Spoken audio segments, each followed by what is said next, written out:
अगर मैं दार्शनिक होता तो कहता कि कोई करता नहीं होता, कर्म बस हो जाता है। मैं कहता कि गाड़ी चलती है, लोग मरते हैं, कोई मारता नहीं है।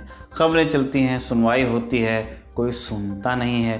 पैसा बोलता है, गवाह पलटते हैं, केस घूम जाता है अपने आप, लेकिन कोई घुमाता नहीं है। मैं दार्शनिक नहीं हूँ, लेकिन फिर भी मैं ये सब कह सकता हूँ। मैं गिनती भी कर सकता हूँ। साल 1999 से गिनूंगा तो दुनिया सूरज के 25 चक्कर लगा चुकी, लेकिन न अमीरी के शौक बदले, न रोड पर मरने वाले, और न ही कार्रवाई जैसे निरर्थक शब्द। बदला है तो बस गाड़ियों का मॉडल। साल था 1999। सब इंस्पेक्टर जगदीश पांडे दिल्ली के लोधी कॉलोनी के पास रोड पर बनी एक पुलिस बैरिकेडिंग के पास खड़े थे, तैनात थे। सामने लाशों का ढेर लगा हुआ था, जिनमें 2 पुलिस वालों की डेड बॉडीज भी शामिल थीं। साफ पता चलता था कि किसी गाड़ी ने टक्कर मारी है। टक्कर भी ऐसी कि लोग हवा में उड़कर दूर गिर पड़े। सब इंस्पेक्टर को लगा कि जरूर किसी ट्रक का काम होगा, लेकिन फिर उनके हाथ लगा एक सुराग और केस एक रईसजादे के कॉलर तक पहुंच गया। आगे क्या हुआ ये जानने के लिए आप वर्तमान में घट रही घटनाओं की तरफ देख सकते हैं, लेकिन डॉक्यूमेंटेशन जैसे लंबे शब्द को अर्थ देने के लिए चलिए सुनाते हैं पूरी कहानी। नमस्ते, मैं हूं निखिल और आप तारीख देख रहे हैं जिसमें आज कहानी 1999 के Delhi hit and run case की।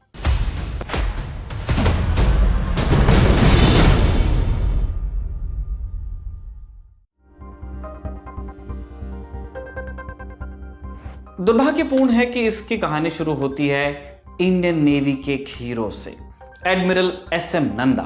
1970 से 1973 तक चीफ ऑफ नेवल स्टाफ रहे, नौसेना अध्यक्ष।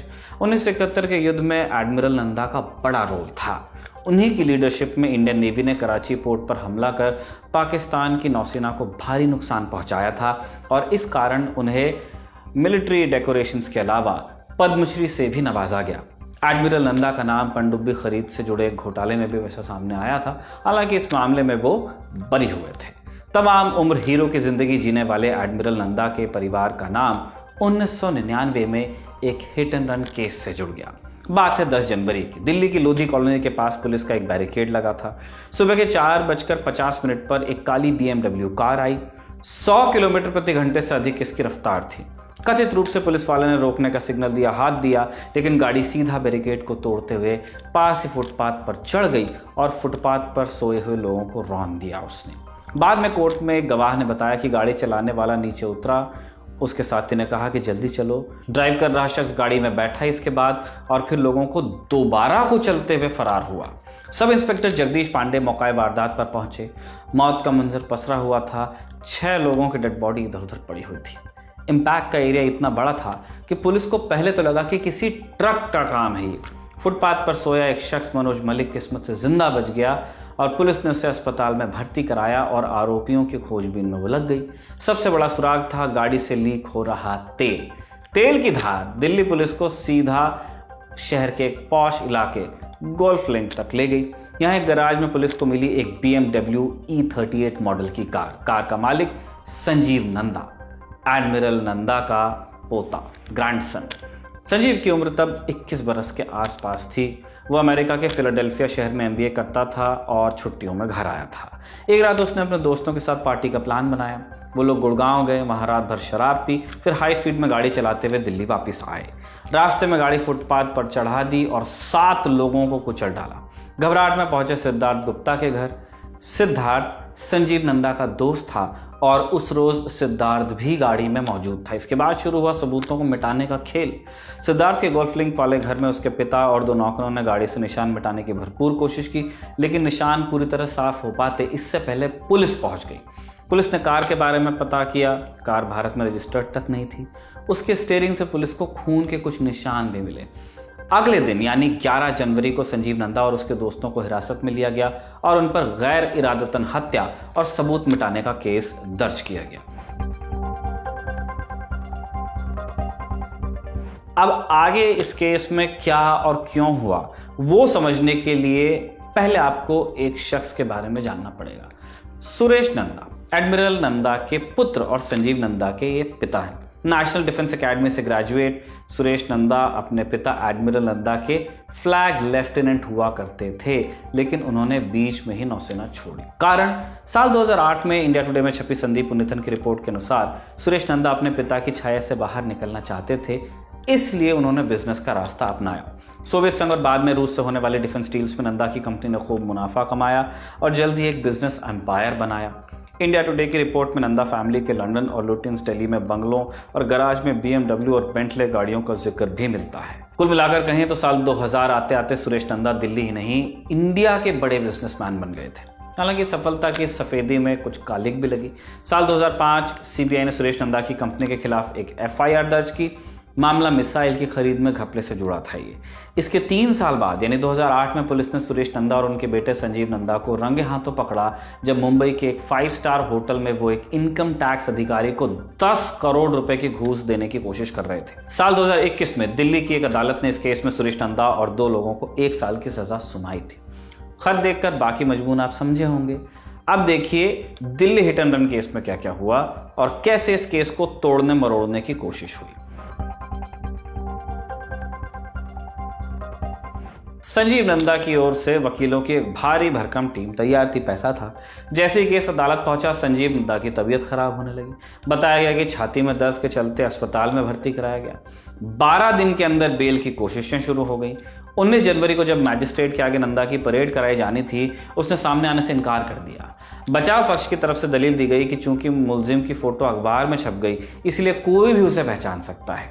आपने जॉली LLB देखी है? नहीं देखी होगी तो आप देख सकते हैं। वो फिल्म इसी केस पर आधारित है। फिल्म एक जगह बचाव पक्ष के वकील कहते हैं कि फुटपाथ सोने के लिए नहीं होते, जिसका जवाब देते हुए अरशद वारसी कहते हैं कि हाँ, फुटपाथ सोने के लिए नहीं होते, लेकिन फुटपाथ गाड़ी चलाने के लिए भी नहीं होते। पहली नज़र में ये किसी राइटर का लिखा डायलॉग लगता है, लेकिन असल केस में भी ठीक यही दलील दी गई थी। 4 फरवरी 1999 को रीडिफ न्यूज़ पर इस केस के बारे में लिखते हुए पत्रकार वर्षा भोंसले लिखती है, कोर्ट में बचाव पक्ष के वकील ने कहा, दिल्ली की सड़कों पर तेज स्पीड गाड़ी चलाना गुनाह नहीं है, इसलिए फुटपाथ पर चल रहा कोई शख्स गाड़ी से टकरा जाए तो इसके लिए ड्राइवर को रिस्पॉन्सिबल नहीं ठहराया जा सकता। इस वाक्य में वकील की होशियारी भी आप पढ़ लीजिए और एंटाइटलमेंट भी देखिए कितना है इन लोगों का। इसके बाद जो केस आगे बढ़ता गया, दलीलें बदलती गई, वियर्ड होती गई। बचाव पक्ष ने साबित करने की कोशिश की कि संजीव नंदा असल में गाड़ी चला ही नहीं रहे थे। भाई वैसे भी कभी गाड़ी नहीं चलाते। जब इससे काम नहीं हुआ, एक और चाल चली गई। केस का सबसे पक्का गवाह मनोज मलिक, वो जो हादसे में जिंदा बच गया, सबको हैरान करते हुए मनोज ने कोर्ट में कह दिया कि एक्सीडेंट कार से नहीं ट्रक से हुआ था। इस मामले में हालांकि पुलिस के पास नंदा की गाड़ी की टूटी प्लेट थी, जिसकी मदद से यह साबित हुआ कि एक्सीडेंट कार से ही हुआ था। गाड़ी के स्टीयरिंग व्हील पर लगा खून भी संजीव नंदा से मैच कर रहा था। इसके बावजूद अक्टूबर 1999 में संजीव नंदा बेल पर बाहर आ गया। कार्रवाई हालांकि 8 साल और चलती रही नाम की। ये मुकदमा पूरे 8 साल तक चला। गवाह आते रहे, पलटते भी रहे। इस मामले में एक बड़ा मोड़ आया साल 2007 में। एक न्यूज चैनल NDTV की हम बात कर रहे हैं, उस पर एक स्टिंग ऑपरेशन प्रसारित हुआ, जिसमें साफ दिख रहा था कि बचाव पक्ष के वकील गवाह को घूस देने की कोशिश कर रहे हैं। अदालत ने इस स्टिंग ऑपरेशन को सुओ मोटो नोटिस किया, गवाह को पेश होने का हुक्म दिया और साल 2008 के अंत में इस केस का फैसला भी आया।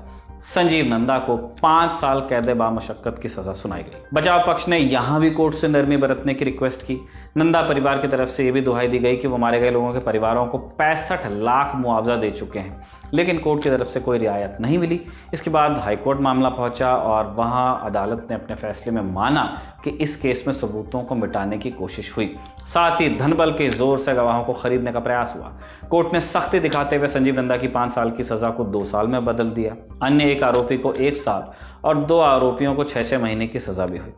दिल्ली पुलिस इस फैसले के खिलाफ लेकिन सुप्रीम कोर्ट गई और सुप्रीम कोर्ट ने पुलिस की दलील को सही ठहराया। थोड़ी और सख्ती दिखाते हुए सुप्रीम कोर्ट ने संजीव नंदा को 50 लाख रुपए का जुर्माना जमा करने का आदेश दिया। 2 साल की सजा वो पहले ही काट चुका था।